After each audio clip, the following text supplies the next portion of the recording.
Allez, nous y revoilà. Bonjour à toutes et à tous, bienvenue. On est mercredi, tous les mercredis. Je vous invite avec un grand plaisir dans mon salon. Vous n'êtes pas les seuls, hein, parce que bien sûr, j'ai toujours une invitée ou un invité.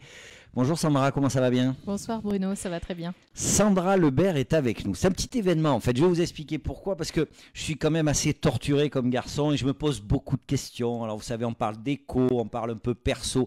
Puis là, on va parler d'éco, mais éco, bien sûr, ECO, et on va parler associatif. Et moi, ça me chatouille en quelque part. J'ai un peu de mal à faire le lien entre l'économique et l'associatif ou l'associatif et l'économique. Mais j'ai la chance d'avoir une invitée, croyez-moi, qui tient la route et qui ne va pas me laisser divaguer comme ça. Et elle va nous expliquer en quoi consiste, j'allais dire, son projet. Oui, c'est son projet, mais c'est surtout leur projet, hein, parce que c'est un projet collaboratif. On va rentrer dans les détails de ça. Alors je voulais vous prévenir, vous savez, si je ne vous cache rien, on risque d'avoir des soucis techniques. Si vous voulez, je rajoute des caméras, des machines, de la lumière, il y en a partout. Ce soir, ça marche plus ou moins bien, donc ne soyez pas étonnés si jamais vous voyez qu'il y a des soucis. Ben, ça peut arriver, c'est la technique, c'est comme ça, on fait comme on peut. Très bien, je vais juste rappeler les règles. Une fois de plus, vous le savez. Si à un moment donné, vous n'êtes pas d'accord avec Sandra ou avec moi, on a tout à fait le droit de le dire, mais on le dit gentiment. Hein, c'est pas parce qu'on est sur les réseaux sociaux qu'on arrête d'être poli ou qu'il faut s'insulter, etc., etc. Allez, on est parti, vous le savez, la première partie de l'émission, c'est toujours de faire un petit peu connaissance avec notre invité. Et on va faire connaissance avec une Bretonne aujourd'hui. C'est bien ça, Sandra? Oui, Bretonne d'origine. Voilà. Je suis arrivée, j'avais quoi, 15 ans en Limousin? D'accord. Ex-Limousin. Ah, mais ça fait un moment alors. Oui. Enfin, ça fait un moment. Je suis un mufle, pardon. C'était avant-hier. Hein. Non, c'était avant-hier, mais je suis quand même plus limousine que bretonne maintenant, vu le nombre d'années passées ici. Donc, on peut le dire, voilà. Donc là, vous avez fait des études ici. Oui, toutes mes études ici, études de langue, technique d'export, voilà. Oui. Je me destinais à rentrer dans l'industrie et c'est ce que j'ai fait après ces études. C'est assez curieux d'ailleurs parce que moi, bien sûr, hein, qui ai des idées préconçues sur beaucoup de choses d'ailleurs, hein, je trouve finalement que l'engagement de Sandra colle pas vraiment avec l'industrie, mais on verra ce qu'on en dit. Tant que j'y pense, quelque chose que je vous ai pas dit, je vois qu'il y a des personnes qui sont là. Surtout, n'hésitez pas à dire si vous êtes là. Surtout, n'hésitez pas à poser des questions. Et surtout, dites-moi si vous entendez bien, notamment moi, mon micro, mais ça, c'est pas très important. C'est surtout celui de Sandra qui est important.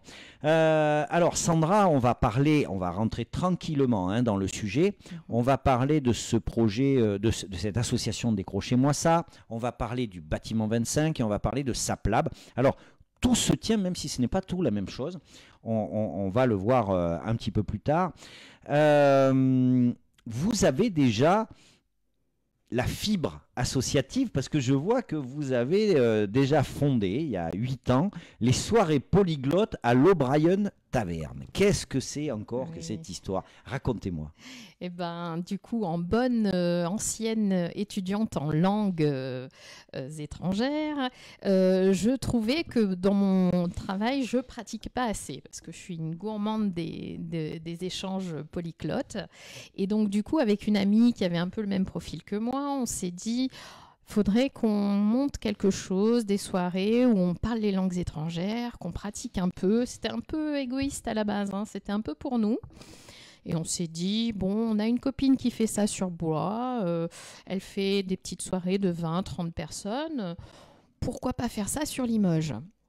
On contacte l'O'Brien Taverne qui, très gentiment, Stéphane nous a proposé de faire ça chez lui, d'être hébergé. Et du coup, on lance la première soirée et, surprise, 135 personnes viennent pratiquer plus de 10 langues étrangères à l'O'Brien Taverne pour la première soirée du Café des langues de Limoges. Donc on s'est dit, waouh, gros besoin de pratiquer les langues étrangères sur Limoges. Et ça fait maintenant 8 ans qu'on fait ça. Très bien, très bien. Donc, quand même, je le disais, la fibre associative. Oui, c'est là que tout a commencé. Qu'est-ce qui motive à s'engager comme ça sur l'associatif? L'associatif, ça reste quand même quelque chose de très particulier. Hein, on n'est pas tout seul par définition. Qu'est-ce qui motive ça? On s'ennuie à la maison, on connaît personne, on est mal aimé. Qu'est-ce que c'est? Je pense que c'est plutôt le rapport au travail. Peut-être en réaction avec des pratiques très verticales dans l'industrie où je travaille.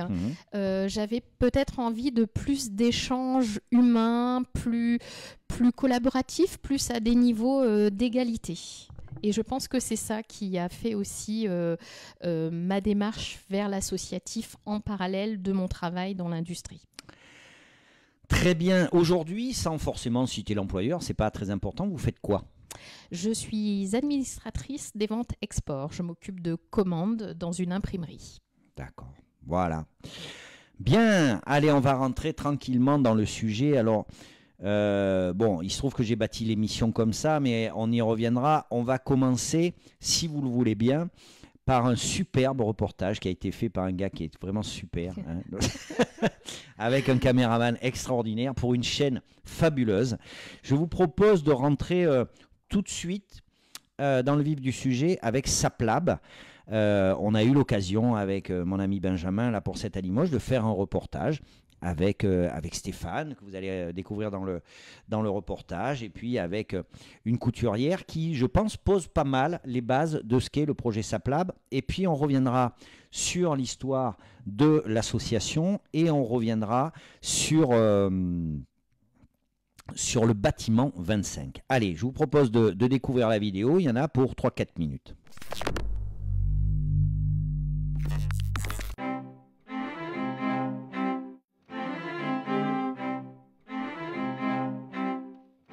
Les projets foisonnent du côté de l'ancienne caserne Marceau pour sa réhabilitation. Aujourd'hui, je vous propose de découvrir le projet SAPLab qui fait partie d'une association, Décrochez-moi ça, et qui s'installera bâtiment 25 dans la caserne Marceau. On y va.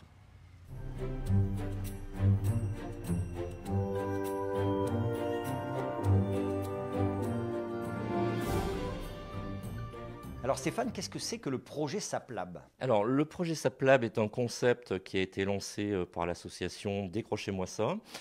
C'est la contraction de deux mots, SAP, donc un mot familier pour les vêtements, et lab pour laboratoire. C'est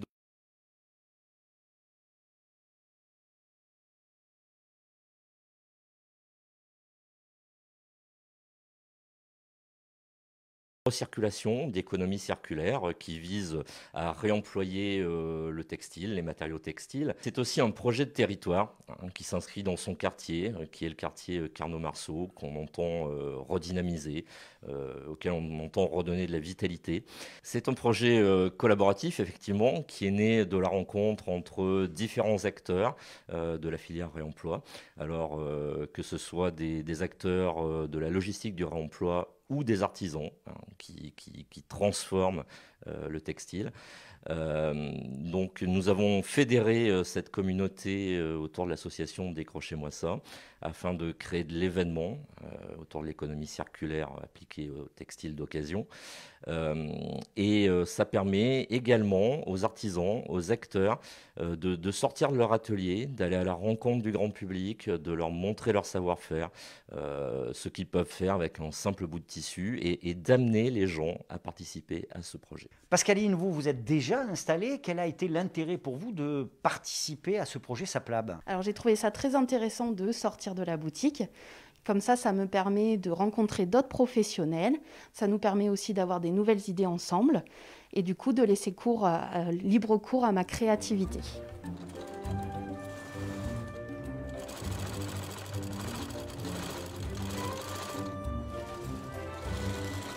Ça y est, l'association existe, le projet est en route. Quelles sont les prochaines étapes?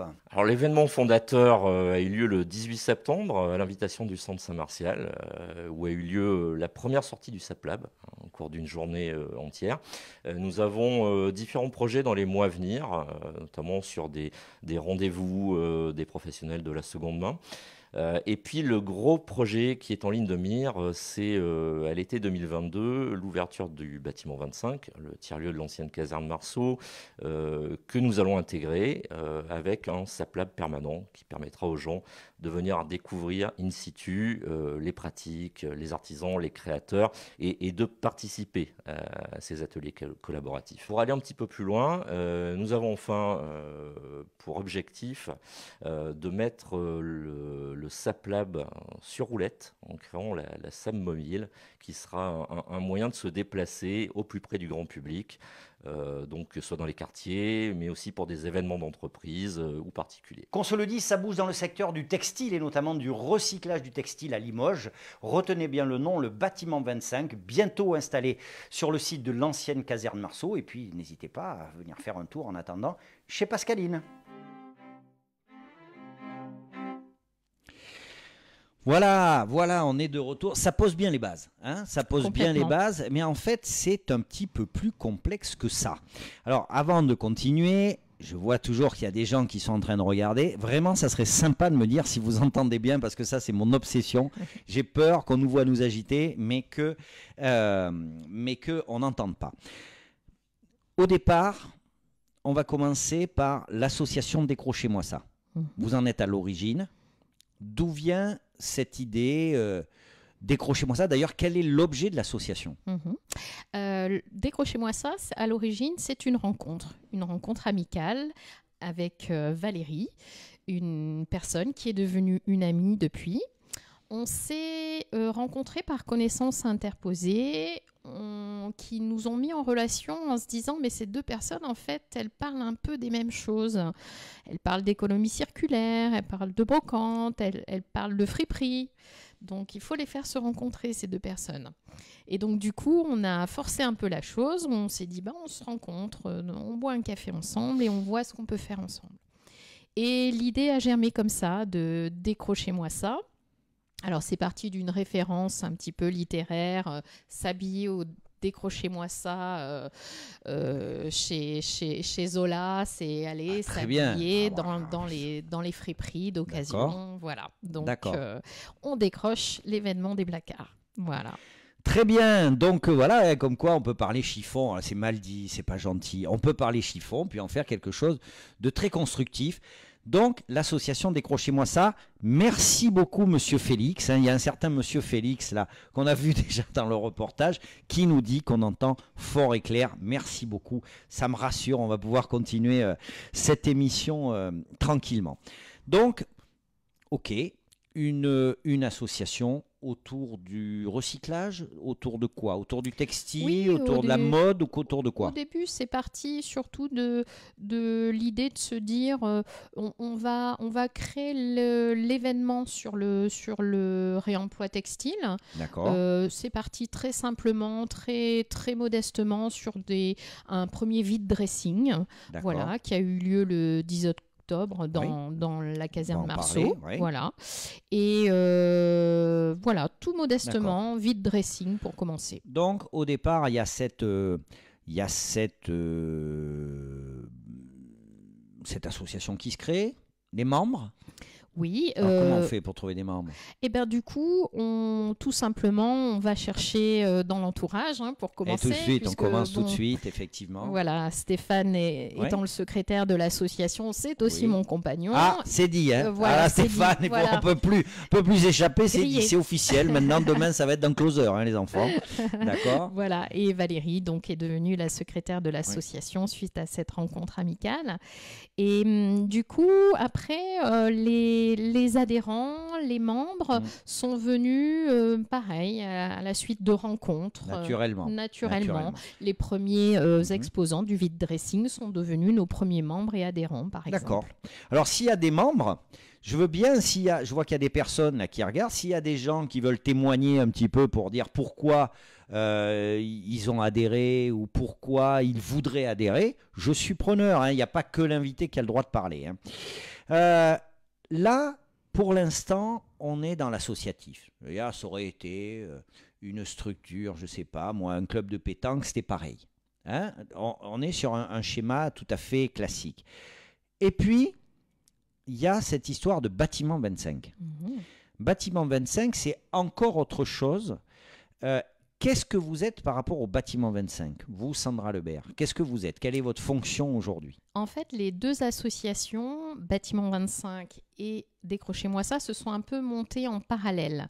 Oui. Elles ont à peu Elles n'ont rien près à voir, hein. 2 ans d'existence. Elles Mm. n'ont rien à voir, à part le fait que je fais partie des deux. D'accord. Donc, présidente de Décrochez-moi ça, qui est aussi une composante fondatrice de l'association Bâtiment 25, dont je suis membre du bureau également. Qu'est-ce que c'est que cette association Bâtiment 25? Alors, c'est l'association de préfiguration à ce fameux tiers-lieu que nous allons ouvrir dans un an à l'automne 2022, dans l'enceinte de l'ex-caserne Marceau. Voilà, alors c'est là où je voulais en venir. Donc, l'ex-caserne Marceau va évoluer, hein. Il y a effectivement ce projet-là. Ce projet qui est bien évidemment piloté par la mairie, mais qui a été fait, qui est mené, piloté en collaboration avec un certain nombre de membres, d'associations, de représentants d'associations, de représentants de citoyens. Expliquez-nous qui sont ces personnes qui, avec vous, réfléchissent à la future configuration du bâtiment 25. C'était une volonté de la ville de Limoges de ne pas faire de ce bâtiment, de ce tiers-lieu, un service municipal ou une autre maison des associations, puisqu'il y en a déjà une sur Limoges. Et donc, ils ont ouvert des concertations avec les habitants du quartier, les acteurs locaux. Et nous, en tant que futurs membres du bureau de Bâtiment 25, on est arrivé via ces concertations en fait et ces ateliers participatifs avec la ville de Limoges. On s'est retrouvés sur des thématiques communes, tous l'envie de porter le développement durable dans ce bâtiment et dans ce tiers-lieu. Et donc, nous avons décidé de monter l'association de préfiguration du tiers-lieu, où il y a un bureau de 7 membres en collégialité. On prend les décisions à 7. Donc, associatif, entrepreneur et aussi un membre de droit de la ville de Limoges qui est présent dans le bureau. Alors, qui sont les autres? Donc, ce sont d'autres, par exemple, représentent d'autres associations qui envisagent de s'installer dans ce bâtiment? Qui ont des projets, effectivement, dans le bâtiment. Nous avons Michel Galliot avec Limousin Nature Environnement, qui est une association bien connue de Limoges pour la sensibilisation à tout ce qui est évolution, transition écologique, environnementale. Voilà. Nous avons la Fédération Hiero qui porte aussi la musique actuelle sur Limoges. Sur le territoire, bien sûr. Voilà. Nous avons Camille de la Main Française qui a sa boutique au centre-ville. Voilà. Et qui aussi porte ce flambeau de l'artisanat créatif. Nous avons l'association Comme une fabrique qui est un atelier partagé d'artisans qui souhaitent avoir des locaux dans Bâtiment 25. Et nous avons aussi le bureau environnemental N6 Environnement. Voilà. Très bien. Donc là, vous voyez, là, il est en train de se passer quelque chose et on n'est pas sur de l'économique pure, même si ça aura une vocation économique, une réalité économique à un moment donné. Et voilà, moi, ça m'intéresse. Ça, vous voyez, on est sur une sorte de mouvement, je dirais, un peu sociologique, c'est-à-dire que il y a un investissement associatif qui est porteur de sens, qui va dans les préoccupations d'aujourd'hui.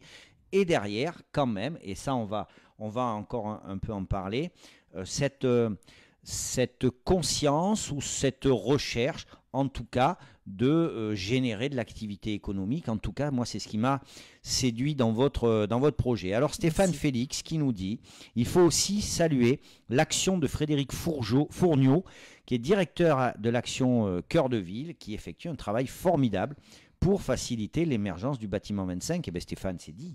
C'est vrai, c'est une personne essentielle dans l'équipe du projet. Il est très très porteur. Bon, j'espère qu'il écoute, sinon il faudra qu'il écoute en replay.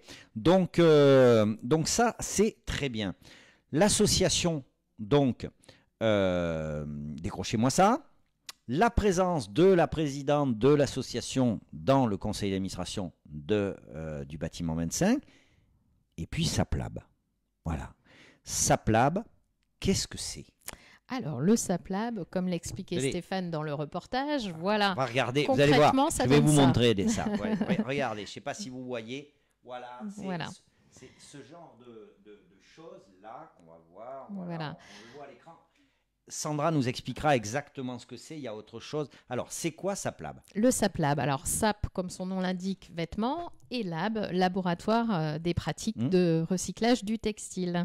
Donc, ce concept, créé par l'association Décrochez-moi ça, elle est venue du montage du projet du bâtiment 25 qui nous a fait rencontrer beaucoup d'acteurs du réemploi textile sur Limoges. C'est là qu'on s'est rendu compte qu'il y en a beaucoup qui travaillent le textile sur Limoges, qui ont des savoir-faire, des compétences, mais faramineuses. Vous parlez de qui là? Vous parlez de couturières de couturières zéro déchet, comme Pascaline dans le et Mijotte Déco, qui a sa boutique au centre-ville. On a aussi Maison Grand Ours et Raphaël qui sérigraphie sur le vêtement, qui fait des choses magnifiques et très poétiques sur le vêtement d'occasion également. On a énormément d'artisans qui travaillent sur le textile d'occasion. Alors, SAPLAB, c'est pour les artisans ou c'est pour Décrochez-moi ça? C'est quoi Alors, le SAPLAB, en gros, c'est de se dire, on reste toujours dans notre idée d'aller vers le grand public, donc de créer l'événement économie circulaire réemploi textile, mais de se dire qu'il y a le grand public qui va rencontrer l'artisan. Et à ce moment-là, il va se passer des choses. C'est-à-dire que le particulier a peut-être un projet, il a peut-être un vêtement qui dort dans son placard, il ne veut pas s'en débarrasser parce qu'il y tient, mais il se dit, bon, il est un peu tristouné, il est un peu vieillot, qu'est-ce que je peux faire? Donc, moi, je ne sais pas trop quoi faire de mes 10 doigts, mais j'ai peut-être un artisan dans le SAPLAB qui va pouvoir m'aider à en faire une pièce unique de ce vêtement. Alors, il y a eu déjà un événement, le 18 septembre. Racontez-moi un peu ce qui s'est passé. Alors, le 18 septembre, on a été très touchés de la fréquentation de notre SAPLAB, de notre premier SAPLAB au centre Saint-Martial. On a rencontré vraiment notre public et ça nous a fait chaud au cœur. On s'est dit, voilà, on n'est pas dans le faux, on amène quelque chose et les gens s'y intéressent. Et donc, les gens, alors ça allait de 7 à 77 ans, on avait beaucoup de petites filles, de petits garçons qui amenaient leur sweatshirt préféré, qui amenaient justement, par exemple, à Raphaël de Maison Grand Ours à sérigraphier. Et donc, on faisait une pièce unique et ils repartaient ravis de leur pièce unique. Et fin du fin, ils avaient le droit de défiler. Parce qu'il y avait un défilé à la fin de la journée. Ils défilaient avec leur sweatshirt préféré qui avait été valorisé pendant la journée. Bon, vous comprenez pourquoi je la fais venir, bien sûr, parce que on voit bien qu'elle porte ça avec énormément d'enthousiasme. Donc, je vais remettre là le visuel qu'il y avait. En fait, cet événement vous a donné envie d'aller plus loin et vous avez lancé, alors c'est fini je crois, une campagne de participation, c'est ça? Oui, voilà. Racontez-moi un peu, hop, voilà, c'est l'occasion de remettre le visuel. C'était quoi cette campagne? Alors c'était un peu pour financer le développement du projet, parce que quand on a vu que ça marchait, on s'est dit, ben voilà, on veut aller plus loin, on veut s'équiper en machine, par exemple, parce qu'on vise à avoir un espace pérenne, donc il va bien falloir le meubler et l'équiper. Et puis aussi, on a eu l'idée, en travaillant avec J'adopte un projet sur cette campagne de financement, de se dire, mais pourquoi pas aller aussi, comme on est pour l'instant nomade, aller à la rencontre des besoins du réemploi textile. On va y arriver. Alors, elle va vite, vous comprenez. Alors moi, je lui ai demandé de me préparer l'émission. Elle m'a préparé l'émission, mais là, elle va tout me sortir d'un seul coup. C'est pas possible. Ça n'est pas possible. Je voudrais d'abord qu'on revienne sur ce que vous avez apporté là, qu'on comprenne un peu mieux. Alors, je m'en excuse, bien sûr, on n'est pas à la télé, j'aurais voulu avoir un réalisateur, un gros plan, etc. Mais c'est pas grave, on va faire le maximum. Donc, vous allez nous expliquer, là, je vais montrer une pièce, là. Donc, je vais faire un plan serré sur vous. Qu'est-ce que c'est beau la technique. Donc, je fais, voilà, c'est pas ça, non, c'est ça, voilà. Je vais faire un gros plan et puis vous allez m'expliquer ce que c'est cette pièce et en quoi a consisté l'intervention de SAPLab. Hein. Alors là, c'est un exemple typique de ce qu'on peut faire sur le SAPLab. C'est Rose de Rosicrea qui nous a fait cette pièce. On avait été tout simplement récupérer des vêtements d'occasion chez Emmaüs et un lot de cravates. Voilà. Ça, c'est une cravate. Voilà, hein, plus personne, beaucoup ne portent de cravates. Et donc, il y a des lots extraordinaires chez Emmaüs. Et c'est des magnifiques tissus en plus, ces cravates, de la soie. Donc, on peut faire des jolis cols, des jolies ceintures. Avec un bouton qu'on peut rajouter. Je ne sais pas si c'est bien joli ce que je fais, mais je m'en excuse. Hein, mais bon, ça ne fait rien, on montre. Et alors là, il y a... C'est quoi? Ça, c'est un autre exemple. On a fait faire des tabliers sérigraphiés. Donc ça, c'est récupéré aussi, des tabliers. C'est un tablier publicitaire attendez, tac, et sérigraphié. Je reviens sur mon truc, je fais un plan large, voilà. Donc là, on a un tablier qui existait. Voilà, voilà. Qu'est-ce qui existait au début? Alors, du coup, il y avait la broderie publicitaire au début. D'accord. Et on a rajouté la sérigraphie. Ça, c'était pour un événement de dégustation de vin, par exemple. D'accord. Et alors? Et c'est quoi ça? L'artisan, il signe de sa pâte. Il Très met bien. sa touche. Très bien. Donc là, c'est Maison Grand Ours. C'est Raphaël qui a fait ça. Voyez? Donc, c'est sympa. Voilà, ça, c'est très sympa. Donc, on donne une deuxième vie. Mais ce qui est intéressant, c'est qu'on n'est pas simplement sur une deuxième vie, on récupère quelque chose qui est en bon état. Non, on en fait autre chose. On en fait une pièce unique. Voilà, on en fait une pièce unique. Donc ça, c'est intéressant. Alors, Sandra Lebert, si vous voulez, elle n'a pas les deux pieds dans le même sabot. Autant le savoir tout de suite. Hop, l'association, clac, clac, clac. Ok, très bien. Et puis tout de suite, bien sûr, on ne s'arrête pas ni au centre Saint-Martial, ni au bâtiment 25. Allez, Blanc, on va chez les gens. Qu'est-ce que vous voulez? C'est comme ça. C'est une femme avec de l'ambition. L'ambition, c'est une qualité, hein, surtout en économie. Qu'est-ce que c'est que cette idée? Alors, vous allez voir, je vais lancer un truc. Ça, c'est beau. Regardez. Alors, vous ne pouvez pas le voir, mais je vous ai trouvé, en fait, un petit dessin d'un combi Volkswagen. Ah, vous voyez, mon rêve. Voilà, comme celui qui est là-bas d'ailleurs, un petit combi Volkswagen. Et pourquoi j'ai mis ça?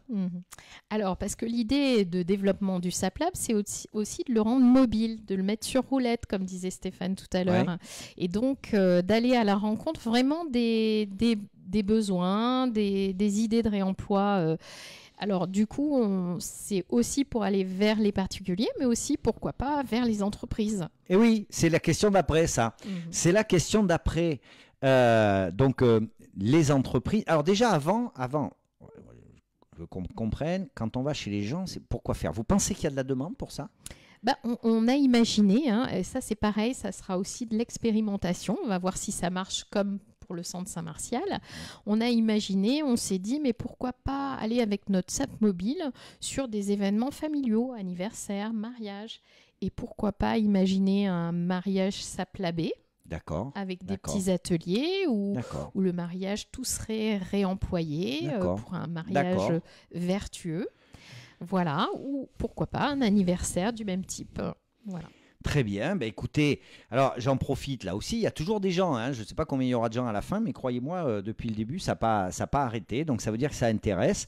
N'hésitez pas à faire part de vos remarques, à faire part de vos propositions, parce qu'elle est preneuse, hein, s'il y a des propositions, ça, j'en suis certain. Et puis ce que vous en pensez. Moi, j'ai toujours énormément de mal à me projeter dans ce qui n'existe pas. Voilà, je suis comme ça, pas. Et je suis assez fasciné par cette vision que vous avez. Donc, vous envisagez également le SAPLab en entreprise. Qu'est-ce que c'est encore que cette histoire, Sandra? Oui, parce que du coup, à la suite du centre Saint-Martial, on a été contacté par des entreprises pour recycler des déchets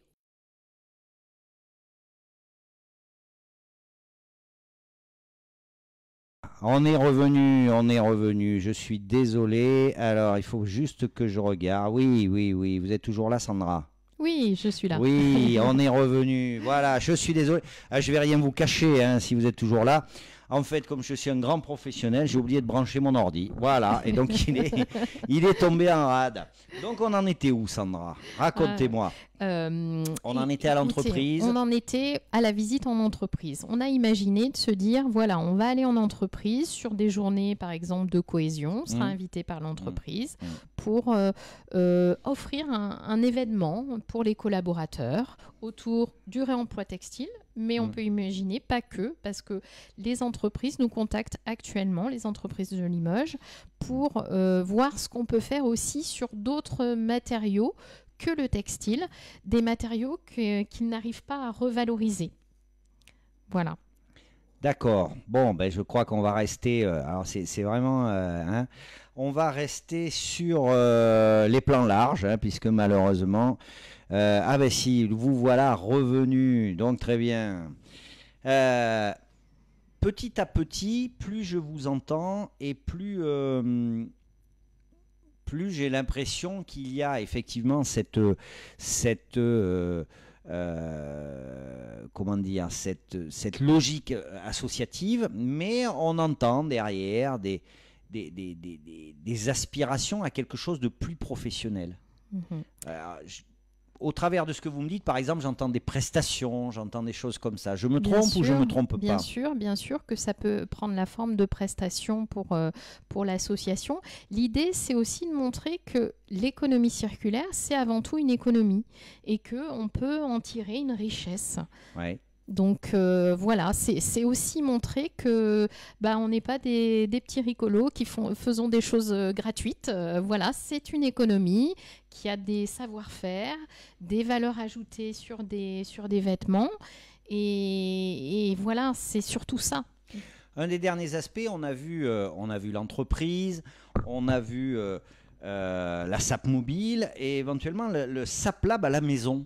Oui, le SAP Lab à la maison, oui, ça peut aussi. C'est ce qu'on disait, hein, s'inviter chez les gens qui veulent créer un peu l'événement chez eux sur un anniversaire, sur un mariage. Voilà, pourquoi pas créer des ateliers participatifs entre les membres de cet événement. Comment vous envisageriez cette mutation? Parce que il y a quand même un pas énorme entre une association qui est née finalement. Elle est née quand, l'association? Décrochez-moi ça. Oui. Elle est née il y a 2 ans maintenant. Il y a 2 ans, donc c'est pas très très vieux. Non, on est une très jeune association. Aujourd'hui, vous en êtes encore à travailler sur des hypothèses, la SAP Mobile, l'entreprise, etc. Mais cette idée de professionnalisation est là. Comment le vivent les autres membres de l'association? Comment eux se projettent là-dedans? Alors, les membres artisans, ils bénéficient un peu de cette dynamique, justement, parce que souvent, ils sont dans leurs ateliers un peu isolés. Et du coup, le fait de créer l'événement, de créer cet événement d'économie circulaire, les rend visibles auprès du grand public. Et pourquoi pas leur procure de la commande, de la vente. Donc, on est bien sur de l'économie. Alors, c'est aussi ça, le cœur du sujet, le cœur du projet, c'est cette relation qu'il y a entre vous, l'association, la récupération de textiles et tout ce travail qui est fait avec les professionnels. Oui, c'est vraiment là le cœur de notre Alors, quelles sont ces relations, justement? Vous avez parlé un peu de mise en lumière, mais c'est pas que ça. Je veux dire, aujourd'hui, c'est quand même un secteur, on va parler des couturières, on va parler qui ne travaillent pas, qui travaillent, mais pour lesquels on ne peut pas dire qu'il y a une demande phénoménale. L'idée, c'est vraiment d'arriver à développer leur activité, à créer de nouvelles activités. Oui, c'est ça. Comme le disait Pascaline dans le reportage tout à l'heure, le fait de rencontrer d'autres professionnels stimule leur créativité et ils sont amenés à faire des projets collaboratifs entre artisans. On l'a vu notamment le 18 septembre. Notre tapissière d'ameublement Laura, qui tient la mère Lachaise, son entreprise, a travaillé avec Maison Grand Ours, dont on a vu le tablier sérigraphié tout à l'heure. Et ils ont créé 2 chaises rénovées avec le tissu sérigraphié de Raphaël et les chaises rénovées de Laura. Voilà un exemple typique de collaboration qui est né du SAPLab et qui crée un objet unique, presque artistique, et qui a été vendu. Alors, concrètement, quand le bâtiment 25 va exister, ça va ressembler à quoi l'association Décrochez-moi ça? C'est-à-dire les locaux. Tout à l'heure, vous parliez d'acheter des machines à coudre, des machins comme ça. Bon, c'est quoi? Vous envisagez un atelier ou vous envisagez de travailler de façon satellitaire comme aujourd'hui? Comment ça va être concrètement? Alors, on est très hybride chez Décrochez-moi ça et au SAPLab. Donc, on a pensé effectivement cet atelier. SAPLab, comme son nom l'indique, c'est parti des fameux Fab Labs, ces espaces partagés entre professionnels et grand public qui font des projets ensemble. Donc l'idée c'est ça, c'est d'avoir un espace un espace pérenne pour le coup, et où on peut travailler du projet de plus longue haleine. Puisqu'on a le temps, on a un espace. On n'est pas hébergé sur une journée ou deux, et donc voilà, ça permet de vraiment approfondir les projets jusqu'à la pièce unique vraiment artistique, pourquoi pas. D'accord. On refait un petit pas de côté pour revenir au bâtiment 25, qui est quand même très important dans votre projection. Le bâtiment 25 va être orienté autour d'activités comme celle-là? Oui, alors le SAPLab en est une parmi tant d'autres, effectivement. C'est bien que vous le souligniez, Bruno. On a également pensé et récolté les besoins des artisans dans ce domaine-là. Et il s'est avéré qu'il y avait beaucoup de besoins d'ateliers partagés du type SAPLab, mais aussi sur des domaines comme la céramique, le travail du bois, le travail du métal, le vitrail. Enfin, les projets arrivent vraiment énormément sur le bureau du bâtiment 25. Donc, on a beaucoup d'exemples de besoins de ce type. Donc, une émulation, des choses comme ça qui vont se passer. Moi, j'ai une question quand même, puisqu'on est là dans l'émission, il y a de l'écho dans mon salon. Demain, comment peut vivre une structure comme Décrochez-moi ça? Alors je dis structure parce qu'aujourd'hui c'est une association. Tout à l'heure on a parlé en préparant l'émission, quand vous m'avez décrit un peu tout ça, je vous ai dit mais c'est étonnant, ça ressemble un peu à une coopérative en fait, votre système. Est-ce qu'on peut envisager à un moment donné une transformation, une évolution vers une coopérative, parce que ça sera le cœur du projet, enfin le cœur pas du projet, le projet il existera toujours, mais effectivement si on veut franchir un pas de plus, il faut aller vers une professionnalisation. On a bien compris que ce sur quoi vous travaillez, de toute façon, je ne dis pas que vous l'avez fait pour ça, mais est dans l'air du temps. C'est sûr que les gens sont sensibles à ça, mais des fois il y a une énorme différence entre être sensible à quelque chose et le transformer en quelque chose de rentable. Ce n'est pas toujours le cas. Donc concrètement, comment vous voyez la structuration et l'évolution d'un point de vue économique? Alors je vous pose aussi cette question-là parce que les quelques fois où je vous ai rencontré, je me suis bien rendu compte que vous aimez l'art, vous aimez ce qui est beau, vous aimez l'associatif, mais pas que. Vous avez tout à fait la tête sur les épaules. Oui, c'est des formations professionnelles, mais 20 ans dans l'industrie n'y sont pas pour rien. C'est vrai que cette structuration, on la réfléchit beaucoup en ce moment.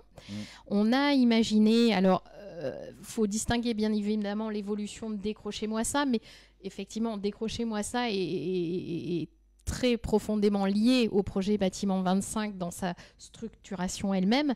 Et le projet Bâtiment 25, pour l'instant, nous sommes en association de préfiguration, mais nous avons envisagé que pour la gestion du lieu, il y ait une bascule vers une société coopérative d'intérêt collectif, la fameuse SIC. l'an C'est prochain. quoi la SIC? Tiens, ça, voilà, on Voilà. va faire preuve de pédagogie parce que c'est pas fastoche. SIC, SCOP, etc. C'est quoi? C'est tout le monde est patron. Un petit peu. Hein, On est c'est un un peu petit ça, peu, c'est un peu on est ça. un petit peu propriétaire de son outil de travail, effectivement, dans une SIC. Ouais. Voilà. Et comme dans une SCOP. Alors la différence, c'est que dans la SIC, on peut avoir une collectivité qui est coopératrice. C'est-à-dire qui a une voix, mais pas plus que les autres coopérateurs, dans les décisions de la coopérative. C'est ce qui nous intéressait, puisque le bâtiment 25 restant la propriété de la ville, et la ville étant membre de droit de l'association Bâtiment 25, il fallait trouver une structure pour que cette collaboration entre associations, entreprises et collectivités puisse continuer. Et le format de SIC le permet. Voilà, vous voyez, je vous avais dit, elle ne fait pas les choses par hasard. Hein, elle a vraiment la tête sur les épaules. Ah, une petite question un peu pas provocatrice, mais vous êtes très impliqué là-dedans, très impliqué dans le bâtiment 25, très impliqué, puisque vous en êtes la présidente, dans l'association. Demain, vous vous voyez à quelle place? Juste une petite... Oui. Je ne suis pas la présidente. C'est un bureau collégial, hein, Bâtiment 25. Non, je parle de l'association Décrochez-moi ça. Décrochez-moi ça. D'accord, oui. Oui, ah oui, Bâtiment 25, j'ai dû dire que vous étiez présidente, effectivement. Voilà. Non, vous n'êtes pas présidente. Non, pas Non, encore. c'est collégial. Voilà. Comment vous vous voyez, vous? Parce que vous vous projetez tout à fait dans le collectif, tout à fait dans l'évolution des activités, mais vous? Alors moi, personnellement, j'ai suivi la formation de la Liptic de gestionnaire coordinatrice de tiers-lieux. D'accord. On a la chance sur Limoges d'avoir une très très belle formation dans ce domaine, très humaine, qui ouvre plein de perspectives, plein de chakras. Plein de chakras. Oui, voilà. ça c'est vraiment extraordinaire. Ça dure combien de temps cette formation? Parlez-nous un peu de cette formation en même temps. Ça dure en gros un semestre, 6 à 8 mois à peu près. D'accord, oui. Et du coup, on fait beaucoup, c'est vraiment de l'empirique. On fait des visiting tours, comme ils appellent ça, c'est-à-dire qu'on va visiter les tiers-lieux inspirants de France et de Navarre. Et ça, c'est magique, parce que là, on a des échanges avec des gens extraordinaires qui font vivre les tiers-lieux en France. On s'inspire de ce qui marche, on voit aussi ce qui ne marche pas. On voit que des tiers-lieux, il y a un peu toutes les formes juridiques. Il y a des SIC, il y a des SARL, il y a des SA. On voit un peu ce qui fonctionne ou pas. C'est vraiment Qu'est-ce qui très, vous a très le plus porteur. inspiré, vous?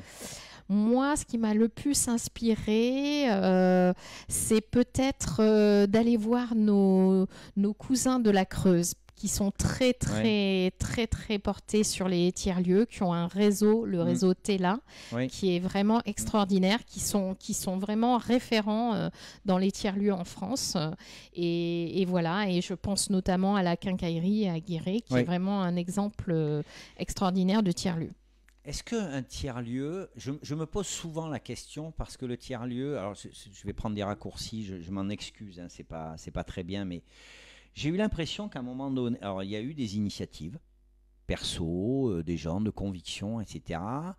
Et puis le concept a un peu grossi, ça a commencé à intéresser les collectivités et on a vu apparaître un certain nombre de tiers-lieux, je dirais, pas communaux, mais pas loin, en tout cas publics, un peu comme sont apparus à un moment donné toutes ces piscines ou ces théâtres dans plein d'endroits très improbables, où on l'a fait parce qu'il y avait des crédits pour pouvoir le faire, parce que c'était dans l'air du temps, et je pense, par moment, on a peut-être un peu oublié les frais de fonctionnement, et notamment la survie sur le long terme. Je parle de lieux de culture ou de choses comme ça, c'est bien de les avoir, mais après, il faut effectivement que ça fonctionne.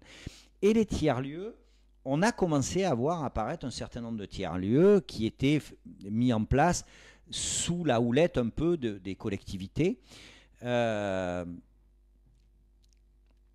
Concrètement, on en a eu à Limoges, on en a d'autres. Est-ce qu'un tiers-lieu, tel que vous l'envisagez, tel que vous le concevez, peut être viable, peut être rentable, peut être cohérent, ou alors est-ce que c'est quelque chose qui est destiné peut-être à encourager, à accompagner les bonnes volontés, et ça n'a pas de... Ça ne veut pas dire que c'est pas bien, hein, c'est pas ça du tout. Comment vous voyez ça? Moi, vous je dirais... En plus, si vous avez fait le tour, vous avez... Oui, bien sûr. Moi, je dirais les deux, mon capitaine. C'est-à-dire que pour nous qui sommes des acteurs dans le bureau, on est pas mal venant de l'industrie, des entreprises, donc on est des acteurs quand même économiques du territoire et bien évidemment qu'on n'envisagera pas un lieu qui ne sera qui serait viable, il faut qu'il soit viable économiquement. Pour nous, c'est une évidence. Bien évidemment, on a pensé notre modèle économique. Bien évidemment, il y aura de la location d'espace qui fera le modèle économique, mais pas que. Toute la richesse humaine que va générer la synergie de toutes les humanités dans ce lieu va aussi faire ce modèle économique. Il y aura des animations, il y aura des ateliers, il y aura dans 2 beaux espaces culturels des concerts, des conférences, des expositions, des ateliers d'artistes, une boutique pour vendre les productions des ateliers Made in Bâtiment 25. C'est tout ça le modèle économique du tiers-lieu Bâtiment 25. Alors moi, je suis convaincu. Franchement, je suis convaincu, mais qu'est-ce que vous me dites si je vous dis qu'à un moment donné, un système associatif est basé justement sur l'associatif et sur la bonne volonté, et que pour aller vers ce que vous dites, il faut passer le cadre de l'associatif, parce qu'il y a des gens qui s'épuisent, parce qu'ils ont une vie, parce que tout le monde ne peut pas être bénévole, etc. Bien évidemment, c'est aussi pour ça la bascule vers une SIC, c'est pour impliquer les gens qui sont déjà impliqués dans le collectif, et c'est pour les impliquer encore plus en tant que coopérateurs et propriétaires de leur outil de travail. On dénombre 80 personnes dans le collectif du Bâtiment 25 sur plus d'une trentaine de structures.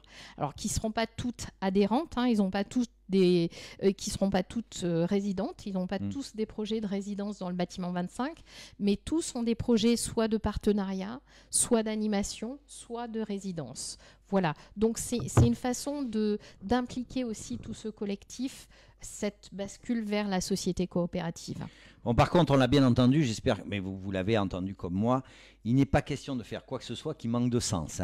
On a bien compris que pour vous, l'être humain était au centre de la chose. Vous parlez de richesse, d'humanité, effectivement, ça c'est...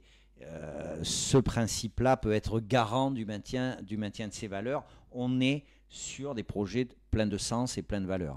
Un projet citoyen, tout simplement. Pour un projet citoyen, tous les citoyens ne veulent pas forcément avoir du sens et des valeurs, mais en tout cas, celui-là existe. Alors, tout à l'heure, je ne sais pas si c'est avant qu'on tombe en panne ou quoi, c'est pas c'est moi qui suis tombé en panne, bien sûr. Je vous repose la question si jamais je voulais poser, voilà. Vous voyez comment à moyen terme dans ce système, quelle place vous voyez? Alors, moi j'aime bien être multicasquette et je pense que je vais continuer à être multicasquette. Donc je pense que j'aimerais à la fois coordonner et gérer ce lieu. Donc là, vous parlez du Bâtiment 25. Du Bâtiment 25, tout à fait. Donc on sort du simple cadre de décrochez-moi ça. Tout à fait, mais c'est lié parce que j'aimerais coordonner et gérer ce lieu, en être coopératrice, pourquoi pas, parmi tant d'autres, et aussi continuer ces activités de SAPLab et de développement de Décrochez-moi ça, parce que vraiment on a un collectif qui se démène pour aller chercher les événements, pour aller chercher son public, et ça, j'ai pas envie que ça s'arrête, donc ça continuera. Concrètement, est-ce qu'il va y avoir un coordonnateur du lieu? Est-ce que c'est envisagé aujourd'hui par la mairie? Ah oui, il y en a. Alors, pas par la mairie, mais par la structure qui va gérer. Il va bien y avoir quand même une supervision municipale. Alors, elle sera, comme je le disais tout à l'heure, la ville de Limoges aura une voix, une voix coopératrice parmi les autres. Elle n'aura pas plus de force que les autres. Donc à un moment donné, vous allez présenter, on peut envisager, si vous continuez dans cet état d'esprit, vous allez présenter une candidature à la gouvernance, je ne sais pas comment on dit, à la coordination plutôt. Tout à fait. Postuler, tout simplement. Voilà, postuler. Alors postuler, j'ai fait exprès de pas utiliser ce mot. C'est un équivalent temps plein qui est prévu. Oui. Il y en a même 2 au niveau de la coordination gestion du tiers-lieu. J'imagine quand même que dans l'acte de postuler, il faut arriver avec un projet, non? Je pense que pour être partie prenante de ce projet, il faut effectivement être porteur d'un projet, être une composante du bâtiment 25. Alors, et est-ce que, alors ça par contre je suis assez surpris, c'est que vous envisagiez à la fois la coordination et à la fois d'être complètement impliqué, continuer à être totalement impliqué dans Décrochez-moi ça. Alors, ça, dans le collaboratif et le collectif, je suis pas sûr que ça marche. Est-ce qu'on peut pas vous dire, attends, t'es bien mignonne, Sandra, t'es bien sympa, mais soit tu coordonnes le tout, soit c'est dans Décrochez-moi ça, non? Oui, non, mais les journées ont 24 heures, Bruno. Ah, voyez. C'est terrible, elle a une énergie. Tout mon collectif vous dira que je peux faire beaucoup de choses en 24 heures. Mais ils n'ont pas besoin de me le dire, je m'en suis rendu compte. Bon, on s'approche de la fin. Est-ce que j'ai oublié quelque chose? Alors, je suis désolé, une fois de plus, je reviens sur les problèmes techniques, ça peut me troubler. Est-ce que j'ai oublié de dire quelque chose par rapport à ces activités, par rapport à ce projet? Alors, c'est d'ailleurs pas un projet, c'est un mouvement, là, j'ai l'impression, qui est en cours. Décrochez-moi ça, le SAPLab, le bâtiment 25, ça fait beaucoup de choses pour une seule personne, des journées bien occupées. Oui, tout à fait. Mais non, on a tout dit. Juste, oui, un chapeau à tout ce collectif qui, moi, me porte vraiment sur ce projet. Et j'en ai la voix qui tremblote tellement je suis contente d'être sur ce projet. Bon, alors ce qu'on va faire, c'est qu'on va suivre, on va suivre avec beaucoup d'attention ce mouvement, une fois de plus, parce qu'il ne s'agit pas que d'un projet. Les enjeux sont importants. Parce que il y a effectivement cette dynamique associative et puis effectivement ce vers quoi on tend. Je pense, mais parce que voilà, je suis comme ça, je pense que ce sont des projets qui sont difficiles à porter. Pas tant dans le sens ni dans l'activité, mais par justement cette bascule à un moment donné qui doit avoir lieu pour que les projets aient une assise et une cohérence. Voilà, mais il faut que ce soit porté par des gens comme vous, qui ont à la fois les épaules, l'enthousiasme. Et puis voilà, si je vous dis, voilà, dans 10 ans, vous voyez les choses comment? Vous voyez où? Vous voyez comment? Qu'est-ce que vous espérez? Qu'est-ce que vous redoutez éventuellement? Parce que voilà, ça fait aussi partie de ça. On peut se projeter en redoutant des choses. Dans 10 ans.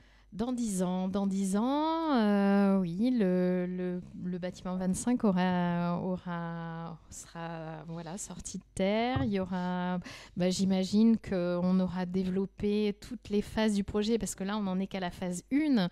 Il y en a plein d'autres derrière. Donc, j'aimerais bien, oui, qu'on remplisse tous les étages du bâtiment 25 avec toutes ces structures, tous ces mixtes d'artistes, d'artisans, d'entreprises, d'associations. Et voilà, et j'aimerais bien, dans 10 ans, j'aurai un certain âge.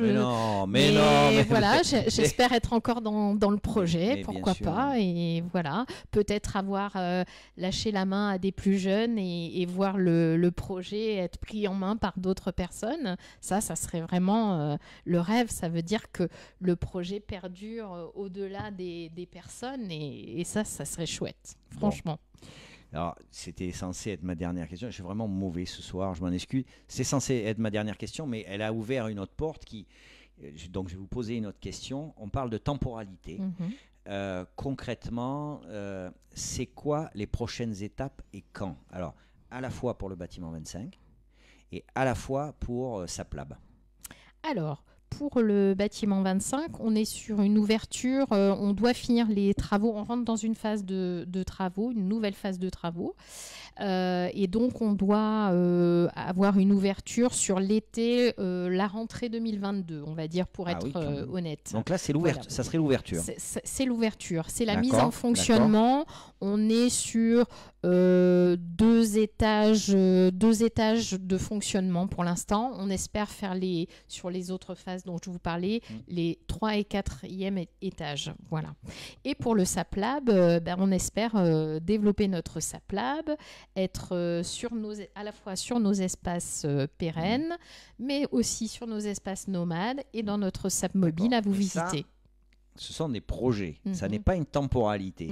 Qu'est-ce que vous vous donnez comme temporalité?